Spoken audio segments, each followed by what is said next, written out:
ಎಲ್ಲರಿಗೂ ನಮಸ್ಕಾರ. ನಾನು ಇವತ್ತು ಬೆಣ್ಣೆಹಣ್ಣಿನ ಜ್ಯೂಸ್ ಮಾಡೋದಕ್ಕೆ ಬಂದಿದ್ದೀನಿ. ನೋಡ್ತಾ ಇರ್ಬೋದು, ಇದು ಬೆಣ್ಣೆಹಣ್ಣು ಅಥವಾ ಬಟರ್ ಫ್ರೂಟು.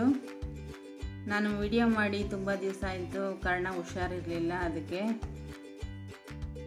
ನೋಡಿ, ಈಗ ಇದನ್ನು ಹೇಗೆ ಮಾಡೋದು ಅಂತ ನೋಡೋಣ. ಮೊದಲು ಇದು ಸಿಪ್ಪೆ ತೆಗಿಬೇಕು.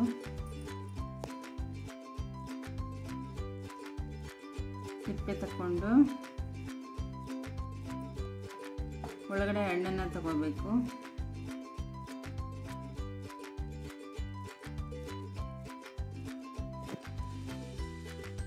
ಇದು ದೇಹಕ್ಕೆ ಬಹಳ ಒಳ್ಳೆಯದು. ಇದ್ರ ಜೊತೆ ನೀವು ಬೆಲ್ಲ ಅಥವಾ ಸಕ್ಕರೆ ಹಾಕೊಂಡು ಜ್ಯೂಸ್ ಮಾಡ್ಬೋದು.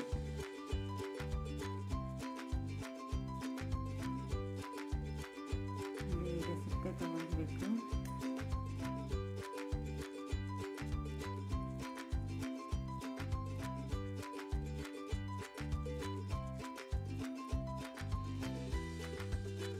ಇದು ಬೆಣ್ಣೆ ಥರನೇ ಕೈಗೆ ಅಂಟ್ಕೊಳ್ಳುತ್ತೆ. ಸ್ಮೆಲ್ಲು ಅದೇ ಥರ ಇರುತ್ತೆ.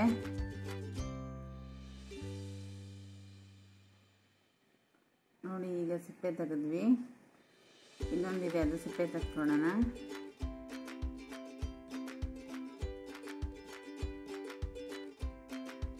ನೋಡಿ, ಇದು ಭಾಳ ಸರಳವಾಗಿ ಬಂದ್ಬಿಡುತ್ತೆ. ಹೀಗೆ ಚಾಕುಲಿ ತೆಗೆದಿರ್ಬೋದು ಅಥವಾ ಸ್ಪೂನಲ್ಲೂ ತಗೋಬೋದು ನೀವು.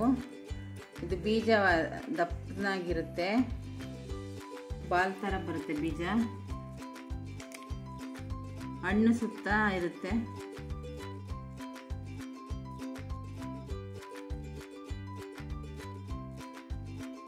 ನೋಡಿ, ಇದು ಬಾಲ್ ಥರ ಇರುತ್ತೆ, ಆರಾಮಾಗಿ ಬಂದ್ಬಿಡುತ್ತೆ.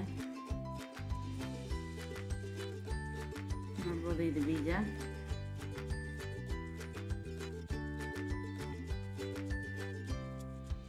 ನೋಡಿ, ಇದು ಇಷ್ಟು ದಪ್ಪ ಬೀಜ ಇದೆ.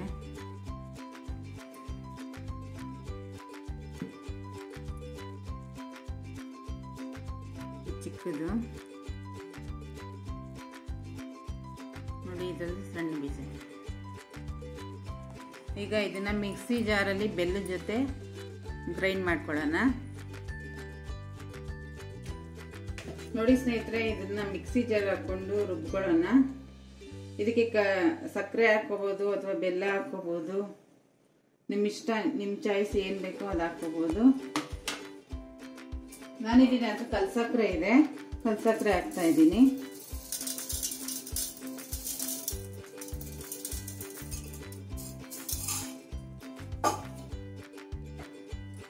ಹಾಗೆ ಏಲಕ್ಕಿ ಪುಡಿ ಹಾಕ್ತಾ ಇದ್ದೀನಿ. ಅರ್ಧ ಚಮಚದಷ್ಟು ಏಲಕ್ಕಿ ಪುಡಿ ಹಾಕಿದ್ರೆ ಸಾಕು ಒಂದು ಬಟರ್ ಫ್ರೂಟ್ಗೆ. ಇದನ್ನ ಮಿಕ್ಸಿ ಜಾರಲ್ಲಿ ರುಬ್ಕೊಂಡ್ಬರೋಣ.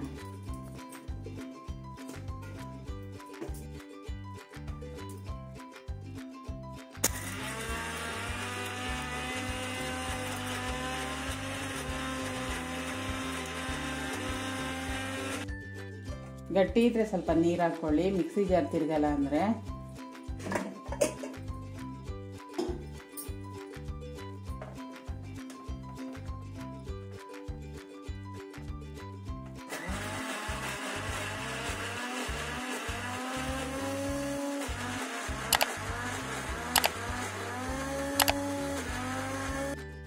ಆಯ್ತು ನೋಡಿ, ಹೀಗಾಗಿದೆ.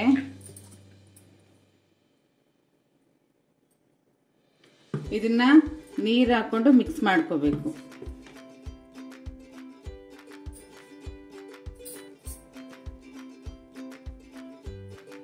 ಇದಕ್ಕೆ ನೀರು ಹಾಕೊಂಡು ಮಿಕ್ಸ್ ಮಾಡ್ಕೋಬೇಕು.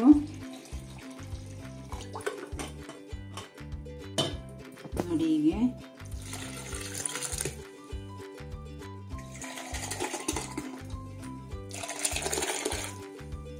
ಗಟ್ಟಿ ಇರುತ್ತೆ. ಇದು ಸ್ವಲ್ಪ ನೈಸ್ ಮಾಡೋವರೆಗೂ, ನೈಸ್ ಆಗೋವರೆಗೂ ಈ ರೀತಿ ಮಾಡ್ತಾ ಇರಬೇಕು. ನಿಮಗೆ ಸಕ್ಕರೆ ಪ್ರಮಾಣ ನೋಡಿ ನೀರು ಹಾಕೋಬೇಕು.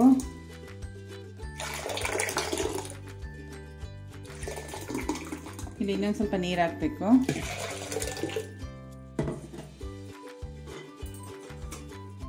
ಒಂದು ಬಟರ್ ಫ್ರೂಟು ಒಂದು 3 ಜನಕ್ಕಾಗುತ್ತೆ. ಇದೆಲ್ಲ ಆಡಿಸ್ಕೊಂಡು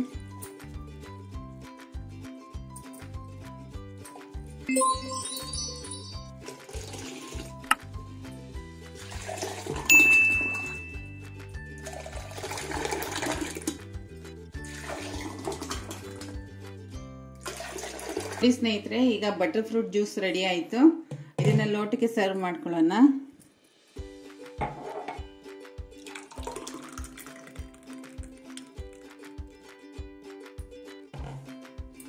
ನೋಡಿ, ಬಟರ್ ಫ್ರೂಟ್ ಜ್ಯೂಸ್ ರೆಡಿ ಆಯಿತು. ಇದನ್ನ ಐಸ್ ಕ್ಯೂಬ್ ಹಾಕೊಂಡು ಕುಡಿದ್ರೆ ಕೋಲ್ಡ್ ಆಗಿರುತ್ತೆ, ಇಲ್ಲಾಂದ್ರೆ ಹಾಗೆ ತಣ್ಣಗಿರುತ್ತೆ. ಐಸ್ ಕ್ಯೂಬ್ ಹಾಕೊಂಡು ಕುಡಿದ್ರೆ ಇನ್ನೂ ಚೆನ್ನಾಗಿರುತ್ತೆ. ಫ್ರೆಂಡ್ಸ್, ನಿಮಗೋಸ್ಕರ ಬಟರ್ ಫ್ರೂಟ್ ಜ್ಯೂಸ್ ರೆಡಿ ಮಾಡಿದ್ದೀನಿ. ಇದು ಹೇಗಿದೆ ಅಂತ ನಮಗೆ ಕಮೆಂಟ್ ಮಾಡಿ ತಿಳಿಸಿ. Thank you. Bye bye.